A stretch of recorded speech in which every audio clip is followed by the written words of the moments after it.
A partir de este momento, los invitamos a formar parte de esta mesa donde se componen y descomponen los problemas del país. RCR presenta Buen Provecho.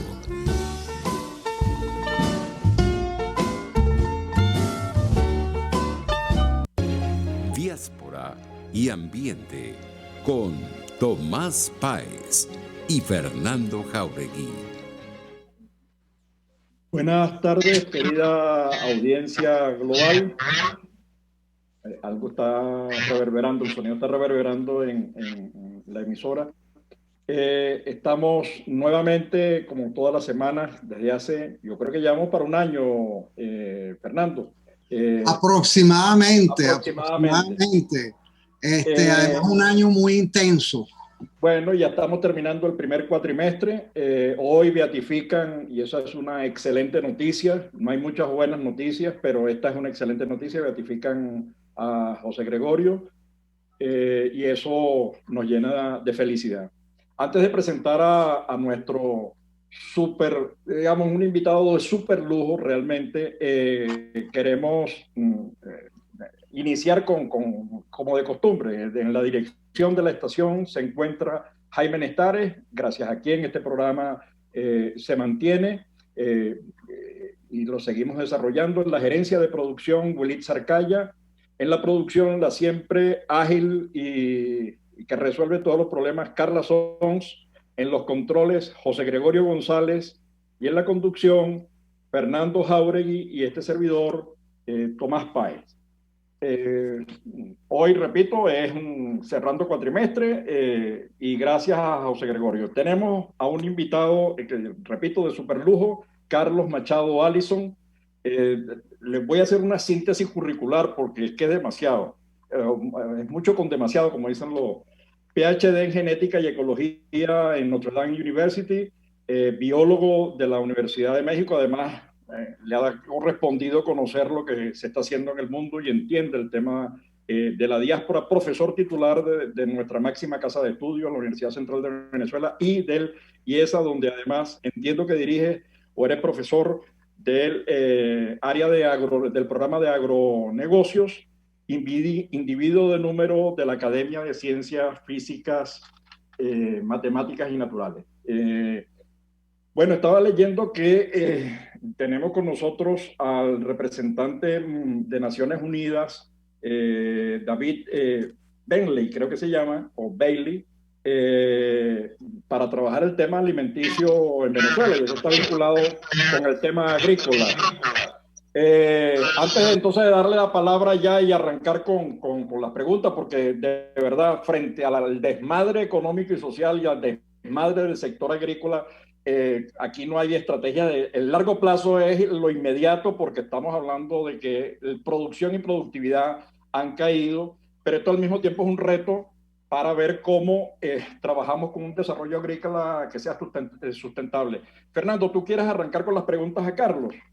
Sí, antes, como siempre, le recuerdo a usted que nos ve por RCR 750, que mientras está viendo Diáspora y Ambiente, la minería sigue destruyendo fuentes de agua, biodiversidad y electricidad, extrayendo lo que califica como oro de sangre y que tiene, aunque esté muy lejos de Guayana, impacto en su vida diaria, ya que esta minería de oro de sangre está afectando la cuenca del río Paragua, Caroní, que son los principales proveedores de agua de la represa de Guri, donde se produce el 70% de la electricidad. Nos están dejando a cambio de oro sin agua, sin electricidad y sin aire. Carlos, primero que todo, bienvenido. Yo te conozco por todos los años y tu larga y fructífera carrera. Más que carrera, vocación, diría yo. Tú has dejado establecido con otras personas en Venezuela las bases para lo que hemos venido disfrutando hasta que recientemente se destruyeron, y contamos contigo para, en esas bases que ustedes mismos sembraron, reconstruir el país con ayuda de todos. En primer lugar, yo quiero que tú nos expliques ¿por qué la agricultura sustentable es tan necesaria e importante, sobre todo en Venezuela? Es tuyo el micrófono, Carlos. No se oye. Creo que tienes que activar el micrófono. Okay, exacto, ahora sí. Toda producción debe ser sustentable, no solo la agrícola, sino la industrial, la y de cualquier tipo. El concepto de sustentable, ¿verdad? Creo que todos lo manejamos, y lo que significa es dejar recursos para las siguientes generaciones, y no para las siguientes, sino para muchas generaciones. Entonces, toda actividad humana tiene un impacto, deja una huella de carbono, como se dice ahora, hasta respirar, y somos 7.600 millones de habitantes en el planeta. De modo que todas nuestras actividades tienen un impacto ambiental significativo. Eso ya lo sabíamos hace muchos años, cuando creamos el posgrado en ecología en la Universidad Central de Venezuela, por ahí en la década del 70, ¿no? Pero no sé si el tema que queremos abordar ahora son más bien las dificultades para tener una producción sostenible. Bueno, yo creo que la primera condición para una producción sostenible, para cualquier actividad sostenible sobre el tiempo, son los derechos de propiedad. Si yo no tengo firmes derechos de propiedad, mi tránsito por cualquier actividad es temporal, es cotidiana, es instantánea. Y para el negocio es lo que un venezolano llama un tiro al piso, ¿no? Es decir, tratar de obtener el máximo rendimiento en el tiempo más corto. Bueno, eso es lo contrario de la sustentabilidad. En Venezuela no existen firmes derechos de propiedad. No de este gobierno, debe decir que no han existido nunca. Desde que se firmó el Tratado de Tordesillas, donde el Papa Alejandro, que era curruña de Isabel la Católica, ¿no? Que el Papa Alejandro no era Borgia, sino Borja, ¿no? Y era valenciano. Se repartieron el mundo en la bula papal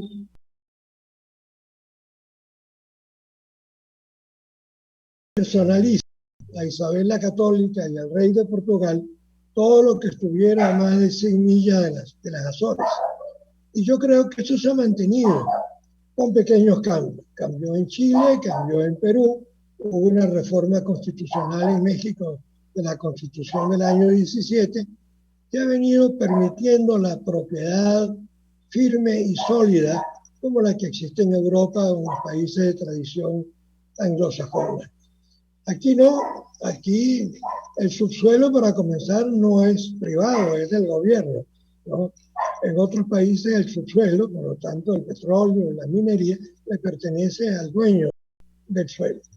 Entonces es muy difícil el pensamiento intergeneracional o transgeneracional, que es la base de la sustentabilidad. La persona está ahí y está ahí mientras el tirano de turno se lo permita, ¿no? Y eso viene ocurriendo desde Felipe II hasta la actualidad. Yo creo que no hay mucha diferencia. En un programa a mí me preguntaron, como este es de opinión, yo voy a opinar. ¿Qué opinaba yo sobre la posición política de Hugo Chávez? Yo le dije, bueno, idéntica a la de Isabel la Católica, extrema derecha.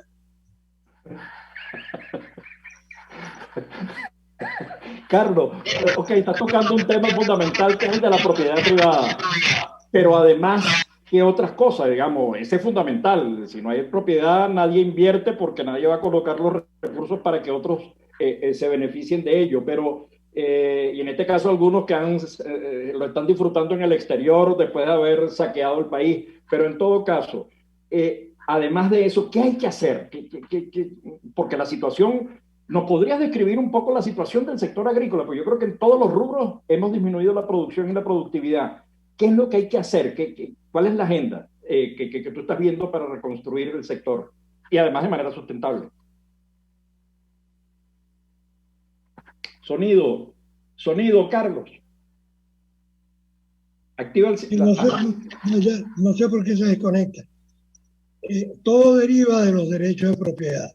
Porque cuando los derechos de propiedad son firmes, el sector privado y público es grande y el gobierno es pequeño, ¿no? Cuando los derechos de propiedad son firmes, las constituciones son redactadas sobre esa base.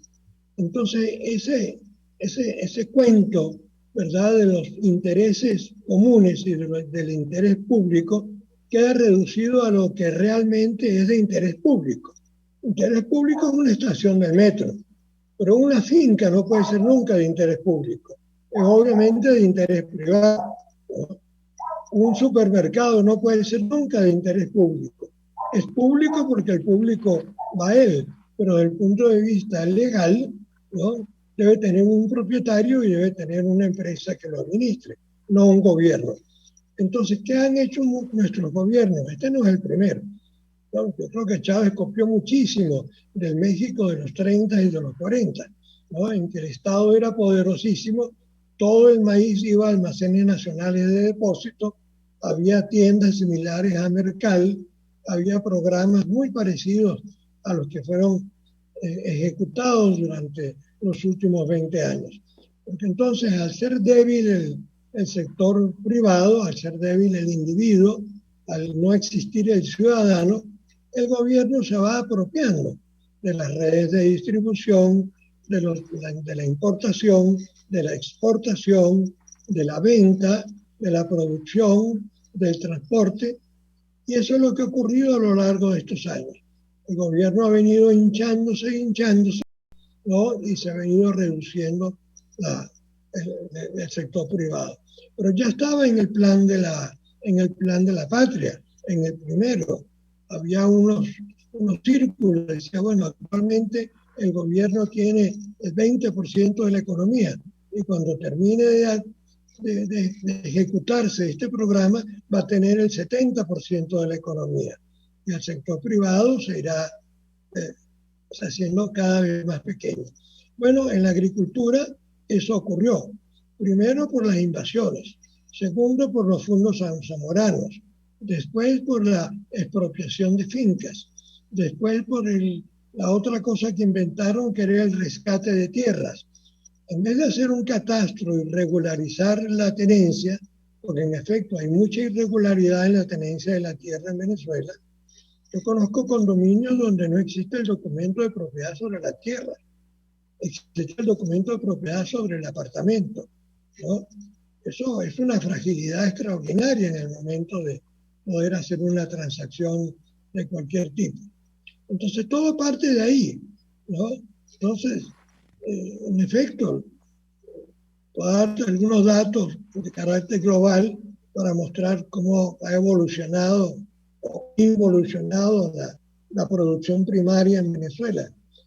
De 800 kilogramos por persona y año, estamos actualmente en 300 kilogramos por persona y año de producción bruta. Esa es una caída muy parecida a la caída del Producto Interno Bruto, ¿no?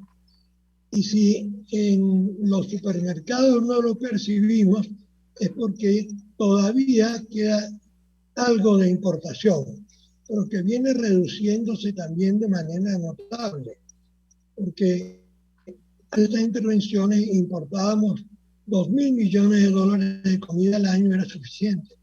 Llegamos a importar 10.000 millones de dólares de comida al año y solo en carne se importaron más de 2.200 millones de dólares en carne. Creo que no la vimos mucho y tampoco sabemos qué ocurrieron con esos 2.200 millones de dólares, pero fueron erogados, fueron transados. Si llegaron 2.200 millones de dólares de carne al país, nadie lo sabe, porque hace muchos años que no hay estadísticas confiables. De modo que ese es el panorama. Y como tu tema es la diáspora, aquí hay una paradoja, que es que el hecho de que se hayan ido 5 millones de venezolanos del país ha ayudado a este gobierno a que exista algo más de comida per cápita, porque hay 5 millones menos de bocas que alimentar. Y además mandan dinero al exterior, entonces hay algunos dólares más, ¿no?, que ingresan gracias a la diáspora.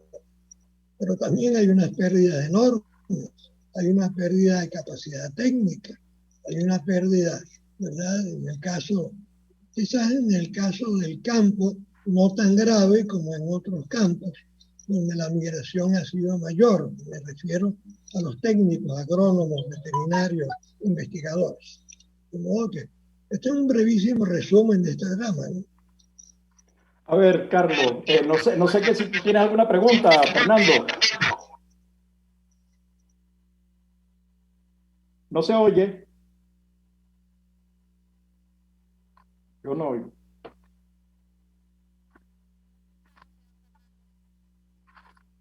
Bueno, mientras Fernando se coloca, ¿algún problema?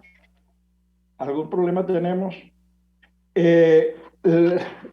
Carlos, de acuerdo a nuestra cifra, ¿te escuchamos, Fernando?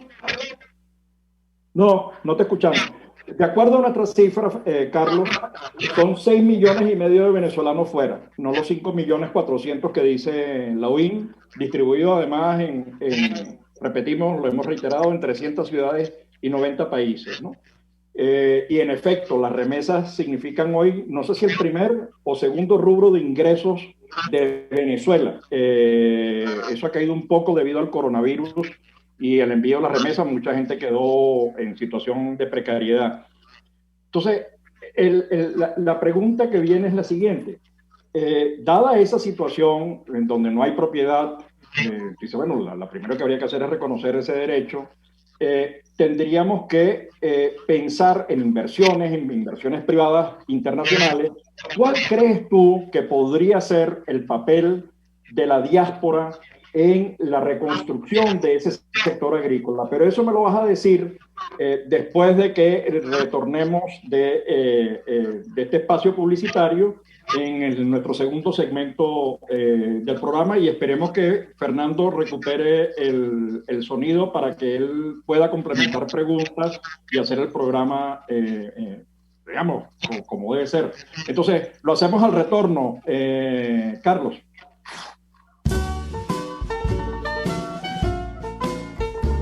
Los grandes temas se debaten en la mesa. Buen provecho por RCR 750. La radio que se ve. Y síganos en Twitter en @RCR750.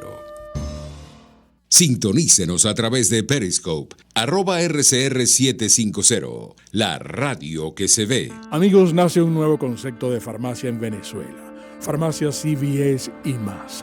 Todo lo demás. En Farmacia CVS, en español CVS, lo consigues todo en un solo lugar. Salud, belleza, hogar y comida. Un nuevo concepto en todo para un nuevo concepto de vida. Farmacia CVS y más está en el CCCT nivel C1, frente a Beco y al lado del Banco Mercantil. En Instagram, FarmaCVS. Farmacia CVS y más. Todo lo demás. De costa a costa, cada semana, usted podrá ser parte del sentimiento varguense que inundará la señal de RCR, el Pitazo en Vargas. Acompaña a Luis López en el recorrido por la ruta de la actualidad informativa en el litoral. Comentarios, denuncias, reportes de tránsito y cómo están las playas. Información de primera mano de todo lo que ocurre en el estado Vargas. El Pitazo en Vargas, todos los domingos, a partir de las 8 de la mañana, por RCR 750 AM. Ellos sí que no saben nada. Y así nos va, el espacio donde se tocan los temas más candentes de interés político y nacional. Y así nos va. En este programa, la picardía y el humor inteligente son los protagonistas. Pura cabilla. Lara y Hernández descosen y revelan los secretos más oscuros del acontecer político. Y así nos va, de lunes a viernes a las 4 de la tarde, por RCR 750 AM. Moisés Naim en Efecto Naim. Hola, soy Moisés Naim desde Washington. Conéctese a rcr.tv. También nos puede seguir por @Efecto Naim en Twitter. Y estamos en Facebook y en Instagram.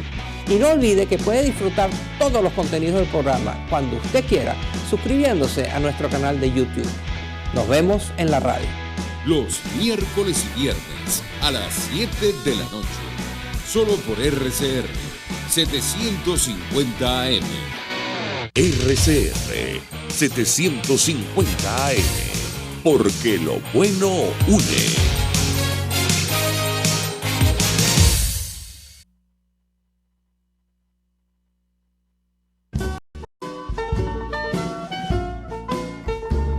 Escuchas Buen Provecho por RCR 750, la radio que se ve. Bueno, de retorno a nuestro segundo segmento del programa, tenemos un super invitado de superlujo, que es Carlos Machado Allison, profesor titular de la UCB y el IESA, individuo de número de la Academia de Ciencias Físicas y Naturales, PhD en Genética y Ecología. En el primer flyer colocamos que fue director general del FONAYAP y alguien preguntaba, bueno, ¿y qué es eso del FONAYAP? Bueno, es el Fondo de Investigaciones, cuando había una capacidad enorme en ese Fondo de Investigaciones Agrícolas y Pecuarias. Le habíamos dejado una pregunta a Carlos, esperando que también Fernando logre añadir dudas e interrogantes. Hemos dejado una pregunta en relación con el papel que puede desempeñar la diáspora, no solamente ese que está haciendo en este momento, que es enviando remesas, ayudando a los familiares y amigos, sino en el propio sector agrícola. Estaba pensando en una experiencia con la gente de aula de productos lácteos de la Universidad de Santiago de Compostela, que los tuvimos en Venezuela trabajando tanto en el sector industrial como en el sector ganadero, pensando en mecanismos de agregación de valor. Digo, los contactos que tiene hoy la diáspora, los trabajos que están haciendo en el propio sector agrícola a escala global, ¿puede incidir? ¿Va a ser útil? ¿Va a ser necesario? ¿Cómo lo están viendo ustedes, expertos en el área de agronegocios? Yo creo que ya está ocurriendo. Frente al abatimiento de las redes naturales, digamos, de difusión de conocimiento, ha habido un incremento notable del uso del Internet y de las redes privadas. Y obviamente esto está conectando muy intensamente a los productores grandes y medios de avanzada, aquellos que tienen celulares inteligentes, que tienen Internet, para recibir mucha información procedente de muchos países. Hay un nexo con Colombia muy intenso, en el caso de los ganaderos, en el caso de los productores de café, es decir, de aquellos rubros donde hay intereses comunes, hay climas similares. También de Europa está llegando mucha información sobre organización de productores. Aunque ha habido otras formas de difusión, por ejemplo, en todos nuestros programas de capacitación gerencial en agronegocios, usamos mucho los ejemplos de las cooperativas europeas, que son muy distintas a las cooperativas que se han desarrollado en Venezuela, porque las cooperativas europeas están basadas en la propiedad de los medios de producción de cada uno de ellos, que se asocian, por ejemplo, productores de oliva se asocian para crear una planta de producción de aceite, o productores de leche se asocian para crear una planta de producción de queso, ¿no? O de leche pasteurizada. Es decir, son asociaciones entre propietarios que son dueños de los animales o de las pasturas o de los productos que generan. En la zona de Andalucía, en España, hay una producción importantísima de hortalizas bajo techo, también organizadas en forma de cooperativas. Yo creo que esas experiencias están llegando y están impregnando a nuestros productores. Ha habido un cambio también significativo. Yo tengo varios conocidos con los cuales chateo permanentemente, que están rompiendo una barrera tradicional en Venezuela, era que el productor animal, de ganado o aves, y el productor vegetal eran distintos y nunca combinaban y nunca diversificaban sus fincas.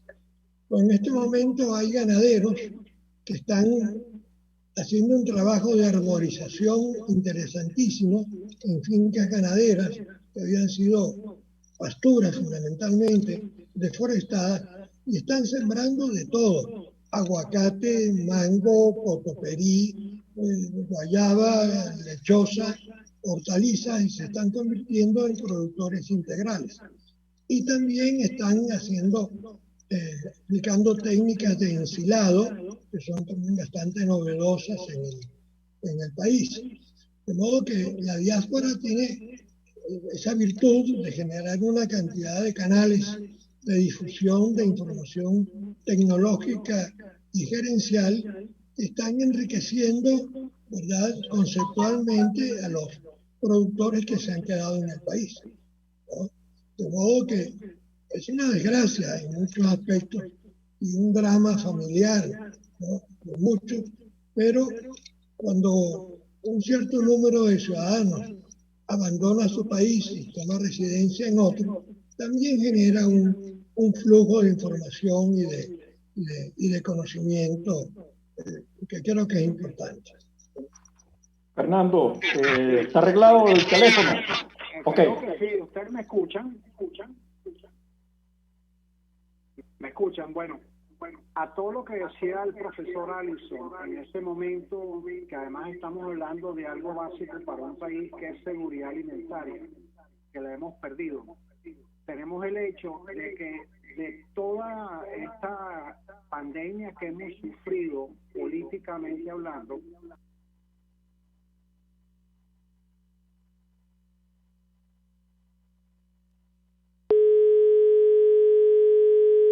Bueno, hay un problema técnico, Fernando. Decías algo antes, Carlos, cuando cerrabas, mientras intentamos que Fernando, no sé qué habrá pasado, es extraño. Decías, tenemos un montón de gente fuera que sirve como canal, digamos, va a ser muy útil, lo está haciendo como canal de difusión tecnológico, pero también como canal de difusión financiero, como canal de difusión de mercadeo. Lo ves con grandes empresas del sector agrícola que agregan valor y están exportando, e incluso se están instalando fuera, porque tiene 6,5 millones de venezolanos que son agregados comerciales, agregados culturales, agregados gastronómicos, que estimulan y propician. Yo he visto aquí, por ejemplo, el queso telita. Pues tú dices, bueno, oye, pero en España queso telita, ¿y cómo se hace? Y lo están, bueno, porque hay un mercado que se está abriendo, y ese mercado no es solamente los venezolanos que llegaron, sino los venezolanos que se han sentado con sus amigos españoles, italianos, franceses, portugueses, norteamericanos, peruanos, argentinos, a disfrutar la comida, a disfrutar los productos, a disfrutar todas esas posibilidades, y eso genera intercambio, alianzas estratégicas, y además las posibilidades incluso del financiamiento global porque tú no necesitas estar en el país para poder desarrollar cosas, ¿no?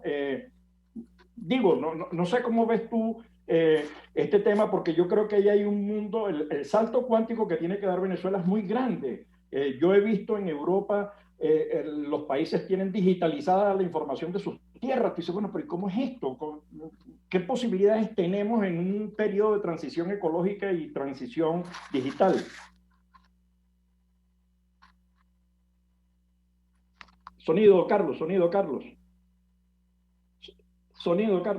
Ajá. La situación es muy difícil. Sin embargo, no falta gente que aprovecha las oportunidades. El nivel de la producción es tan bajo en este momento que hay enormes posibilidades para incrementarla. Difícil es aumentar la producción cuando están en un nivel muy alto, ¿no? Por ejemplo, Estados Unidos, que es uno de los grandes proveedores de alimentos, aumentar unos millones de toneladas le cuesta mucho trabajo. pero nosotros hemos caído a un nivel tan bajo que duplicar o triplicar la producción es relativamente fácil, ¿no? Tenemos un buen clima, tenemos tierras adecuadas, no demasiadas, la gente piensa que es un país muy fértil, no lo es, pero con la tecnología disponible tenemos suficiente tierra para producir fácilmente 30 millones de toneladas, ¿no?, de productos vegetales, cuando el máximo que hemos llegado es a 20 millones. Y ahorita estamos como en 7 millones, ¿no? 6 millones y medio. Entonces se puede aumentar mucho la producción y se puede aumentar mucho la productividad también. La productividad en Venezuela ha estado averiada, primero por los subsidios y por el lavado de ineficiencias cuando la renta petrolera era muy elevada. Ahora no. Ahora la productividad tiene que ser hecha sobre la base de tomar los recursos humanos como el principal activo de la empresa, capacitarlos, ¿no? Y cuando existan los recursos para atraer tecnología asociada a bienes de capital, tener gente capacitada para manejar estos equipos. Por ejemplo, la robótica se está extendiendo, las ventas andan por 40 mil millones de dólares al año en robótica, ¿no? Creo que en Venezuela hay uno nada más o dos, ¿no? Pero sí vemos oportunidades. Voy a citar uno porque es muy interesante. El Tunal nació en manos de un productor primario que sembraba cebolla y tomate, ¿no? Todos lo conocíamos como el Tornillo, como el apodo cariñoso. Bueno, el Tunal ahora se ha convertido en una empresa que tiene ganadería, produce leche de larga duración, ¿no? Está produciendo mantequilla, está envasando en Tetra Pak y té, y esto ha ocurrido en los últimos 3 o 4 años, ¿no? Y se está acelerando. Hay otros casos que también citamos como muy importantes de ganaderos que han llegado a dominar la cadena completa, no únicamente a producir o a producir carne o leche, sino también a producir el queso, a mercadearlo y a venderlo. Tenemos casos muy interesantes. También está cambiando un poco el tema del queso criollo. Casi toda nuestra leche, por falta de consumidores, porque el consumidor no tiene dinero con qué comprar leche, se está transformando en queso de finca. Pero el queso de finca no tenía ni certificación de origen, ni pasteurización, ni garantía de calidad, ¿no?, para el consumo. Yo siempre bromeaba con esto, decía, usted le da a un sueco recién llegado una rebanada de telita y a lo mejor lo mata, ¿no?, porque no tiene anticuerpos, ¿no? Nosotros comemos cualquier cosa de esa. Pero ya está ocurriendo, ya está apareciendo el queso con etiquetado, el queso con garantía de que se está produciendo en mejores condiciones. Y yo conozco 3 o 4 de ellos. Pero de eso no vas a hablar en el siguiente segmento, en nuestro último segmento, porque tenemos que ir a publicidad y entonces te conectas en el segundo link, por favor, para el próximo segmento.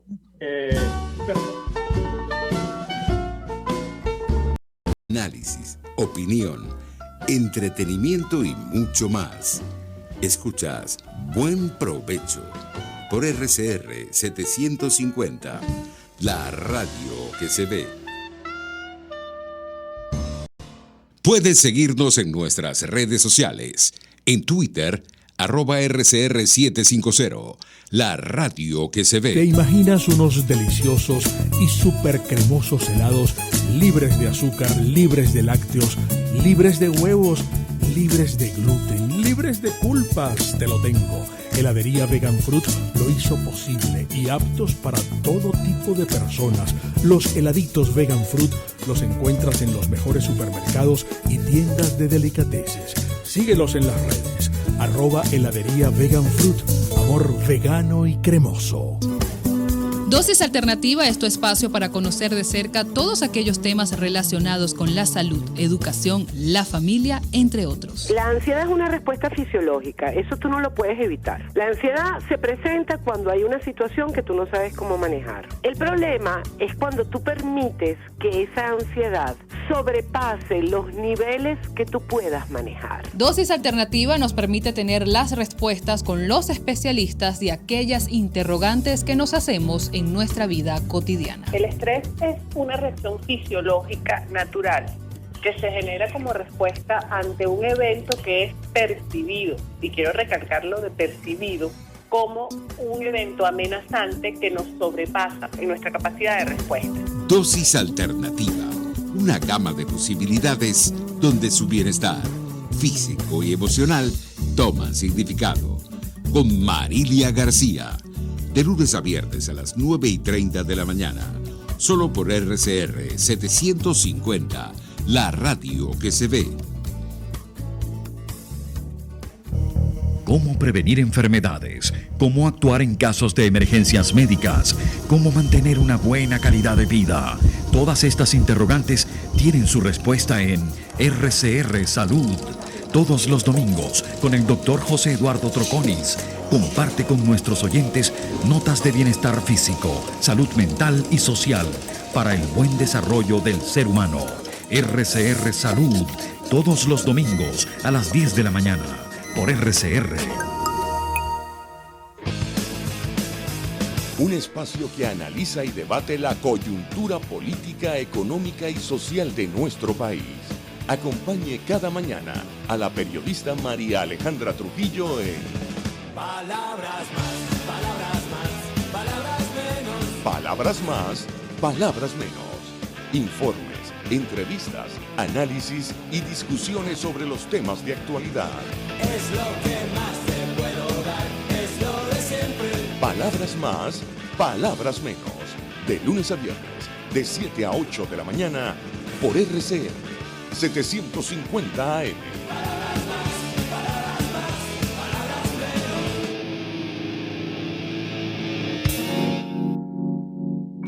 Hola, les saluda Mónica Pupo y los invito a acompañarnos a Diafragma 5.6 Radio, la fotografía que tú escuchas, el único programa de radio dedicado para la fotografía y los fotógrafos. Diafragma 5.6 Radio, todos los sábados a las 11 de la mañana, por RCR, la radio que se ve. Antes de empezar el día, entérese de lo que acontece en el país junto a Pedro García Otero en Titulares de la Mañana, de lunes a viernes a las 6:30 de la mañana. Acompáñelo y empiece su día bien informado. Titulares de la Mañana con Pedro García Otero, solo por RCR 750 AM, porque lo bueno une.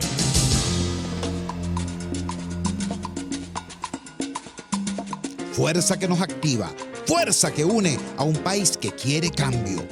Mi nombre es Chuo Torrealba y estoy contigo desde las 5:30 de la mañana para que te enteres de todo lo que acontece dentro y fuera de un país en crisis, un país que quiere cambio y libertad. Unidad, la fuerza es la unión, de lunes a viernes desde las 5:30 de la mañana con Chuo Torrealba, solo por RCR, porque lo bueno une. Hola amigos, soy María Corina Machado. Todos los martes, María Corina estará contigo por RCR 750 AM. Acompáñenme de 1 a 2 de la tarde. Contigo, María Corina. Todos los martes, contigo. Solo por RCR 750 AM. Porque lo bueno une.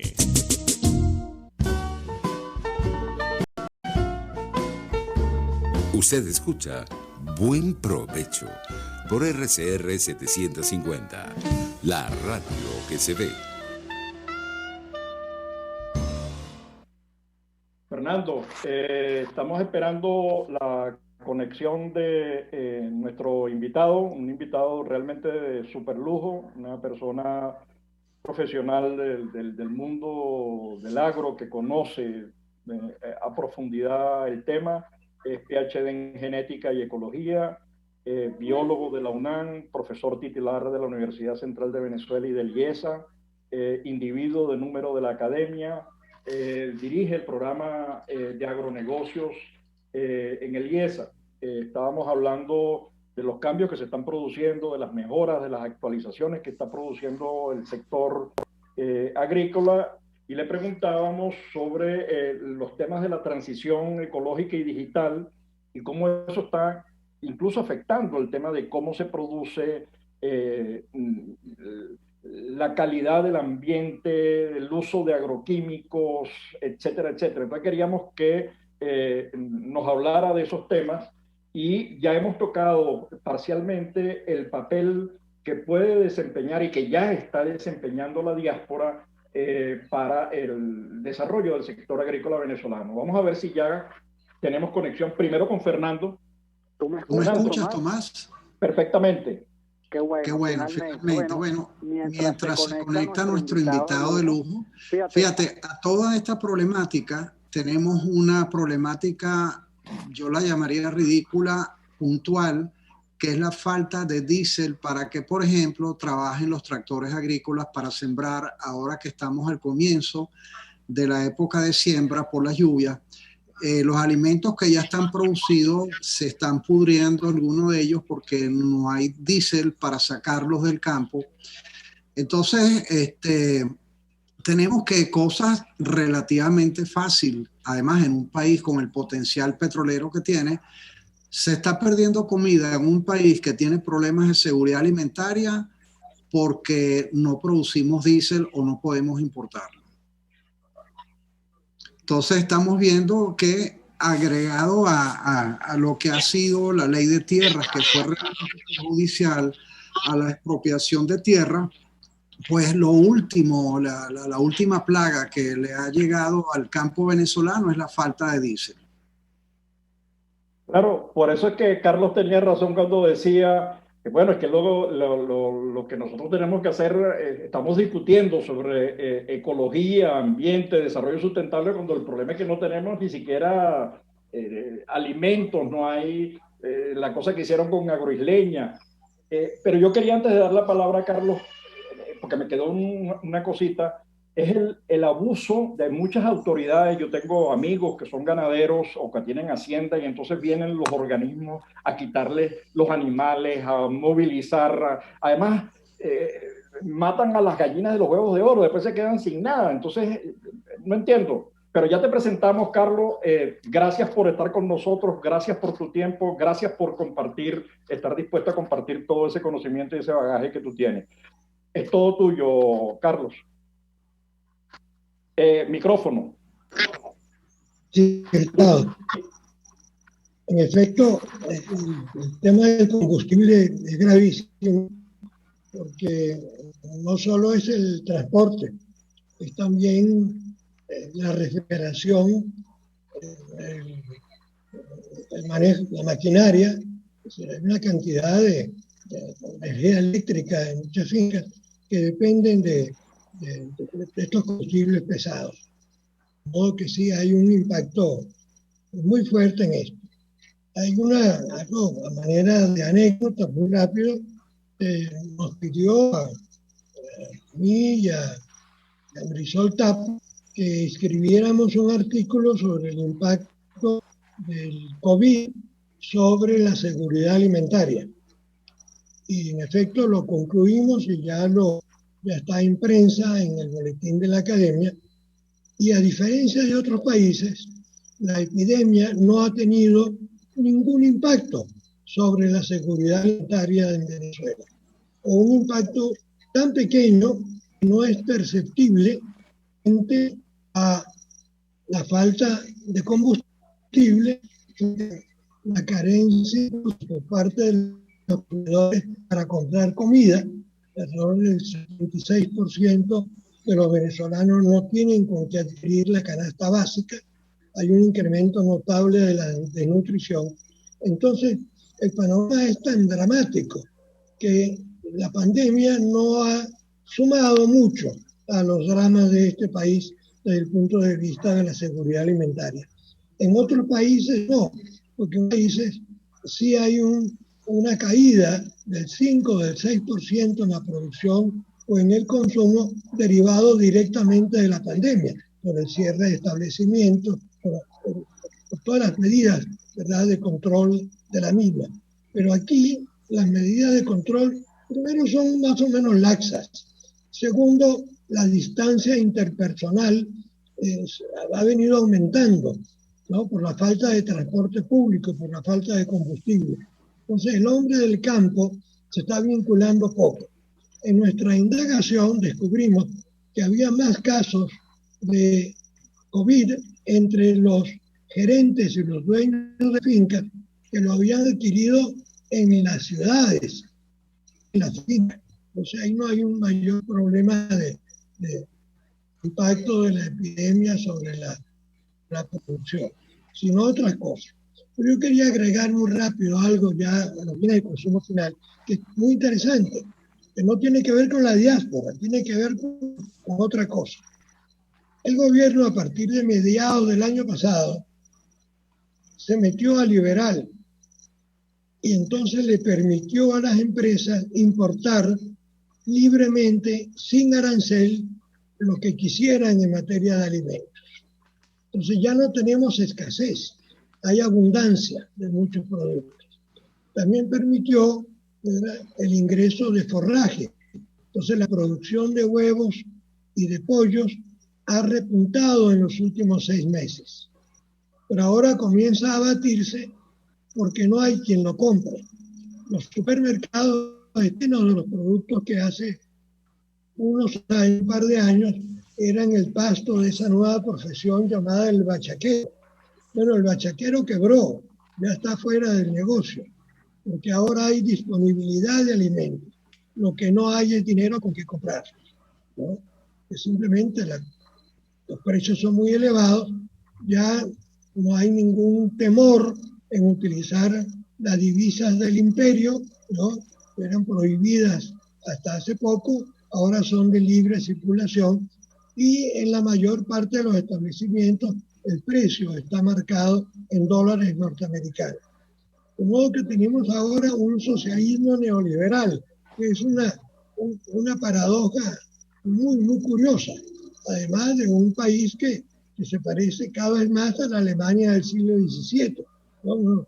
64 duques, príncipes y electores, ¿no?, que cada uno de ellos establece sus normas y sus reglas y domina parte de los caminos, ¿no? Entonces, así como en la Edad Media están funcionando las alcabalas, las gobernaciones y las alcaldías. Cada uno de ellos aspira a una alícuota del productor, ¿no?, y cobra sus derechos. Por fortuna, hasta ahora no el de pernada, que era tan común en la Edad Media, pero sí el derecho de tránsito del producto o el derecho del productor. Por ejemplo, hay grupos que por el chat envían mapas, porque las alcabalas se mueven, entonces los productores las identifican y mandan mapas para que los productores puedan evadir las alcabalas por otros caminos para poder llegar a Caracas, Maracaibo, Barquisimeto, Valencia, Maracaibo, ¿no? Ahora, Carlos, eso significa que el Estado se dio el monopolio del poder militar, el poder de fuego. Yo lo estoy viendo ahorita en el caso de Apure, que han salido 6.000 venezolanos, han tenido que salir corriendo, huyendo de esa... y lo veo en el valle, en el cementerio con el Coqui, ¿no?, que es jefe de la zona y controla eso, y más bien las autoridades del gobierno tienen que sentarse a negociar con un diálogo, pues una mesa de diálogo han construido con el Coqui y con otros coquis alrededor de Venezuela, con las 19.000 bandas y yo no sé cuántas megabandas que hay en el país. Pero estaba viendo, cuando decías lo del neoliberal, estaba viendo lo que el informe de Armando Info, que son estudios serios, muy dateados, muy bien documentados con el tema de Lácteos Los Andes, una empresa a la que quebraron, a la que destruyeron, y ahorita se la están pasando unos amigos de Alex Saab y esas cosas turbias de los empresarios sanguijuelas, ¿no?, que lo que hacen es chupar. Entonces, ese tema liberal parece que no es tan liberal, es tomar las propiedades de otros para ejercerla para beneficio propio, es lo que va quedando. Fernando, tú tienes algo, que nos quedan 2 minutos. Bueno, mira, realmente en Venezuela en los últimos 30 años nunca ha habido seguridad alimentaria, pero esta se agravó en los últimos 10, porque nosotros nos convertimos en agricultores de puerto, porque cuando el precio del petróleo era alto, el gobierno, que con una serie de medidas como expropiación de tierra, de agroisleña, etcétera, etcétera, pretendía subir la producción. Al final fue todo lo contrario, y mientras hubo dinero, los mercados, que ya no funcionan, tenían alimentos, ¿no? Entonces, obviamente hay o una malintención o una incapacidad del manejo de la parte de producción agrícola para la seguridad alimentaria. Entonces, ya por ahora yo le preguntaría a Carlos un poco algunos conceptos, algunas sugerencias, recomendaciones para ver cómo podemos aumentar la producción agrícola en beneficio de mejorar la desnutrición crónica en Venezuela. Y mira, te voy a decir algo muy rápido, sé que el tiempo se está acabando. La seguridad alimentaria no depende nunca de la producción, depende de tener dinero en el bolsillo. Los países de mayor seguridad alimentaria son lugares como Holanda, y Holanda no produce ni el 5% de lo que consume, pero importa enormes cantidades, exporta con valor agregado y genera mucho empleo y paga bien, y todo el mundo tiene seguridad alimentaria. La producción nacional contribuye, tiene ventajas por la regularidad, pero no es la única fuente de la seguridad alimentaria. Venezuela tuvo seguridad alimentaria cuando el ingreso per cápita superó los $7.000 o $7.500 al año. Y la inseguridad alimentaria la tiene cuando cae a la cifra actual, que es unos $1.500 per cápita por año. De modo, seguridad alimentaria significa dinero en el bolsillo, regularidad de suministro, respeto a la idiosincrasia alimentaria, ¿no? Y estas cosas no hay en Venezuela en este momento. Ahora, nosotros hemos tenido bastante seguridad alimentaria hasta 1978, cuando la economía fue pujante y creciente, ¿no? Y llegamos a tener 3.000 calorías diarias disponibles. Luego tuvimos otra vez 3.000 calorías diarias durante el boom petrolero, ¿no?, reciente, el que vivió Venezuela, ¿no? Pero en este momento hemos perdido por lo menos 800, pero lo hemos perdido porque no tenemos con qué comprar comida. Y ahora el gobierno tampoco tiene con qué comprar comida. Así que no solo son los ciudadanos que son pobres, sino que el gobierno se empobreció. Se habrán enriquecido unos cuantos, pero el gobierno como institución, sabe mal usar la palabra institución, que tiene otra connotación, pero el gobierno como tal tiene la caja mermada, ¿no? Yo no creo que el gobierno desee pagarle $1 o $2 a cada uno de sus empleados. Eso no le da ninguna popularidad.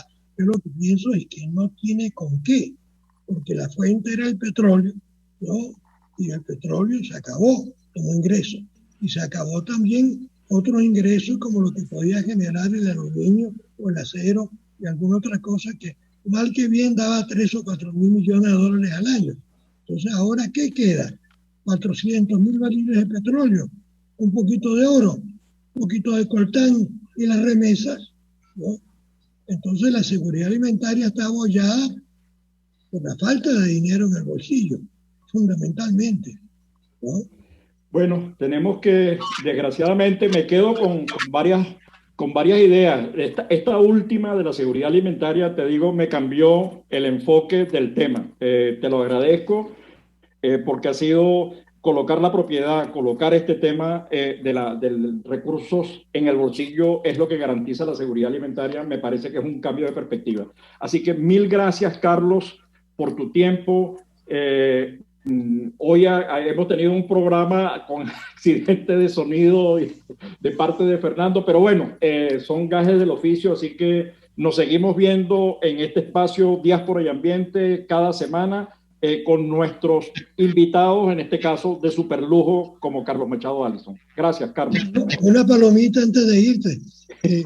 Fernando, no piense que eso sea una agresión. Es común en el agro venezolano vincular producción con seguridad alimentaria.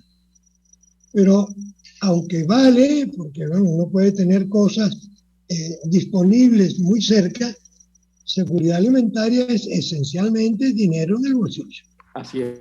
No, de verdad que gracias. 1.000.000 de verdad. Nos seguimos viendo. Diáspora Ambiente con Tomás Páez y Fernando Jáuregui.